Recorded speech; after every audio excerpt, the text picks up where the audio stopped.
இந்த வீடியோல இன்ட்ரோவர்ட்னு சொல்லிக்கிட்டு மூளையில உட்கார்ந்துருக்கவங்களுக்கான சூப்பர் பவரை வெளியே கொண்டு வர போறோம். இந்த வீடியோவை கடைசி வரைக்கும் பாருங்க. அப்பதான் நீங்க இன்ட்ரோவர்ட்னா உங்களுக்கு இருக்கிற பலத்தையும், அதே மாதிரி நீங்க எக்ஸ்ட்ரோவர்ட்னா உங்களுக்கு இருக்க பலத்தையும் நீங்களே உணர்வீங்க. இதோ ஆரம்பிக்கலாம். ஆஹா, நீ இன்ட்ரோவர்ட்டா? அப்போ நீ மத்தவங்க கிட்ட பேச பயப்படுவ, உனக்கு ஃப்ரெண்ட்ஸ் இருக்க மாட்டாங்க, நீ ஒரு லூசா அல்லது ஃபெயிலியரா தான் கடைசி வரைக்கும் இருக்க போறன்னு சொல்லுவாங்க. யாரு சொல்றாங்கன்னு எனக்கு தெரியாது, ஆனா உண்மை இதுதான். இந்த உலகத்துல எவ்வளோ பொய் சொல்லுறாங்க பாத்தீங்களா? அதுவும் இல்லாம நீங்க இன்ட்ரோவர்ட்டா இருந்தீங்கன்னா ஒரு சூப்பர் பவர் உங்களுக்குள்ள ஒளிஞ்சிருக்கும். அதை சரியா யூஸ் பண்ணா நீங்க ஒரு சூப்பர் ஹீரோவா மாறலாம், அல்லது ஒரு சூப்பர் ஹீரோயினா கூட மாறலாம். அது உங்களோட நம்பிக்கையை பொறுத்தது. இதை நான் சொல்லல, சயின்ஸ் சொல்லுது. வாங்க பார்க்கலாம். ஏன்னா எனக்கு மத்தவங்க கிட்ட பேச கூச்சமா இருக்கு, ஏன்னா நான் இன்ட்ரோவர்ட். என்னையா இது? எப்படி இந்த வார்த்தை இவ்வளவு மோசமா போச்சு? அமெரிக்கன் சைக்காலஜி அசோசியேஷன் என்ன சொல்லுதுன்னு பாருங்க. இன்ட்ரோவர்ட்னா ஒருத்தர் நிறைய யோசிச்சுக்கிட்டே இருப்பாரு, மத்தவங்க கிட்ட பேச பயப்படுவாரு, தனியா இருக்கணும்னு நினைப்பாரு. சுருக்கமா சொல்ல போனா நீங்க உங்க மூளைக்குள்ளேயே அதிக நேரம் இருப்பீங்க. ஸ்காட் டஸ்டன் ஒருத்தர் நிறைய ஆராய்ச்சிகளை பண்ணி இன்ட்ரோவர்ட் எக்ஸ்ட்ரோவர்ட்னு 2 பேருக்கும் என்ன வித்தியாசம்னு சொன்னாரு. அதுல நீங்க யாருன்னு பாருங்க. 1, நீங்க தனியா இருக்கும்போது உங்க எனர்ஜி கூடும், ஆனா மத்தவங்க கூடவோ இல்ல எல்லாரும் உங்களை கவனிக்கிற மாதிரியோ இருந்தா உங்க எனர்ஜி டவுன் ஆகிடும். 2, நீங்க தனியா இருக்கும்போது நல்லா யோசிப்பீங்க, ஆனா நிறைய பேர் உங்களை சுத்தி இருந்தா யோசிக்க முடியாது. உதாரணத்துக்கு லைப்ரரிக்கு தனியா தான் போவீங்க, ஏன்னா அப்போதான் உங்களால நல்லா கான்சென்ட்ரேட் பண்ண முடியும். 3, உங்களுக்கு ஃப்ரெண்ட்ஸ் கம்மியா இருக்கலாம், ஆனா உங்க ஃப்ரெண்ட்ஸுக்கு எல்லாத்தையும் சொல்லுவீங்க. இன்ட்ரோவர்ட்ஸோட கேரக்டர் இது. எக்ஸ்ட்ரோவர்ட்ஸுக்கு இதுக்கு அப்படியே ஆப்போசிட். சரி, இப்ப சொல்லுங்க, நீங்க எதுல மாட்டிக்கிட்டீங்கன்னு? 1, 2, 3 கமெண்ட்ல சொல்லுங்க. இல்லன்னா 3மே இல்லன்னு கூட சொல்லுங்க.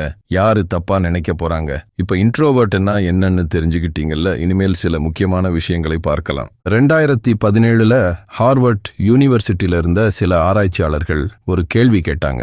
என்னன்னா, ஒருத்தருக்கு மத்தவங்களை ஏன் பிடிக்குதுன்னு கேட்டாங்க. உடனே அவங்களுக்கு ஒரு ஐடியா வந்துச்சு. ஒருத்தர் கேள்வி கேட்டா மத்தவங்களுக்கு பிடிக்கும்னு சொன்னாங்க. அதாவது நீங்க மத்தவங்க கிட்ட கேள்வி கேட்டா அவங்களுக்கு நீங்க ரொம்ப பிடிச்சவங்களா தெரிவிங்க. இதை ப்ரூவ் பண்றதுக்கு அவங்க ஒரு ஆராய்ச்சி பண்ணாங்க. 430 பேரை கூப்பிட்டு ஆன்லைன்ல சேட் பண்ண சொன்னாங்க.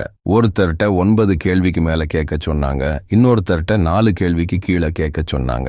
அப்போ அவங்க அந்த மெசேஜ் பண்ணவங்களோட மனநிலைய பார்த்தாங்க. ஆஹா, என்னதுன்னா யாரு நிறைய கேள்வி கேட்டாங்களோ அவங்க தான் மத்தவங்களுக்கு பிடிச்சவங்களா இருந்தாங்க.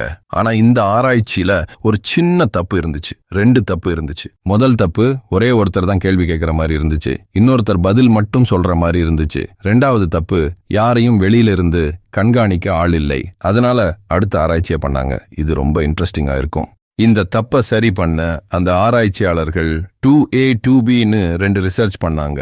ரிசர்ச் 2Aல என்ன பண்ணாங்கன்னா, எல்லார்கிட்டையும் 9 கேள்விக்கு மேலேயோ அல்லது 4 கேள்விக்கு கீழேயோ கேட்க சொன்னாங்க. எல்லாத்தையும் கலந்து ஜோடி சேர்த்துட்டாங்க. ஐயோ, என்ன ஒரு ஆச்சரியம். முதல் ரிசர்ச்ல என்ன ரிசல்ட் வந்ததோ அதே ரிசல்ட் தான் இதுலயும் வந்துச்சு. யாரு நிறைய கேள்வி கேட்டாங்களோ அவங்க மத்தவங்களுக்கு பிடிச்சவங்களா தெரிஞ்சாங்க. ஆனா 2B ரிசர்ச்ல மட்டும் ரிசல்ட் மாதிரி வந்துச்சு. இதுல என்ன பண்ணாங்கன்னா, ஜோடிய பாக்குற மத்தவங்க அந்த ஜோடியில யாரு நல்லா இருக்காங்கன்னு சொல்ல சொன்னாங்க.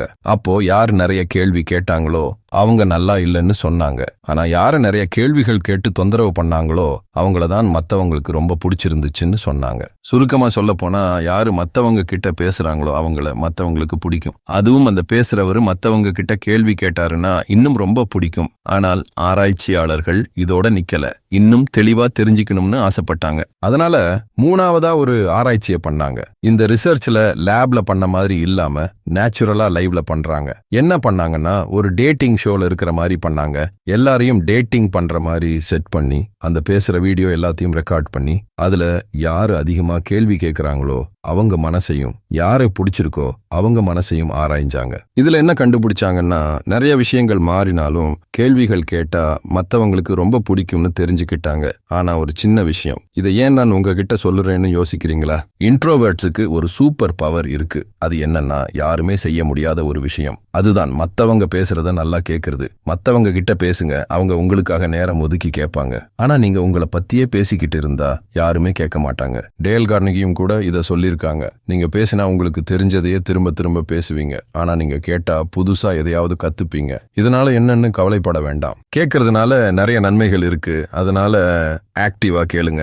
நிறைய விஷயம் இருக்கு உங்ககிட்ட சொல்ல. ஆனா இது எல்லாத்தையும் விட முக்கியமானது உங்க மனசு சொல்றத கேளுங்க. சில சமயம் மத்தவங்க சொல்றத கேட்கறது நல்ல விஷயம்தான். ஆனா உங்க மனசு சொல்றத கேட்கறது ரொம்ப முக்கியம். உங்க மனசுக்கு எது சரின்னு படுதோ அதை செய்யுங்க. இப்ப இன்ட்ரோவர்ட் எக்ஸ்ட்ரோவர்ட்னு 2 கேட்டகரி இருக்குன்னு சொன்னது தப்புன்னு நான் நினைக்கிறேன். ஏன்னா இது ரெண்டுமே ஒருத்தவங்களுக்கு சில விஷயங்கள்ல ஈஸியா இருக்கும், சில விஷயங்கள்ல கஷ்டமா இருக்கும். அதனால நீங்க இன்ட்ரோவர்ட்னா இதுதான் பண்ணணும், எக்ஸ்ட்ரோவர்ட்னா இதுதான் பண்ணணும்னு நினைக்காதீங்க. அது உங்க மனசு சொல்றத பொறுத்தது. இந்த உலகத்துல இன்னும் நிறைய விஷயம் இருக்கு. இன்ட்ரோவர்ட் எக்ஸ்ட்ரோவர்ட்னு 2 பேர் தான் இருக்காங்கன்னு நினைக்காதீங்க. நிறைய கேரக்டர் இருக்கு. உங்க எல்லாருக்கும் தெரிஞ்சதுதான். நிறைய கேள்விகள் கேட்டா எல்லாருக்கும் உங்களை பிடிக்கும். அதனால நீங்களும் நிறைய கேள்விகள் கேளுங்க.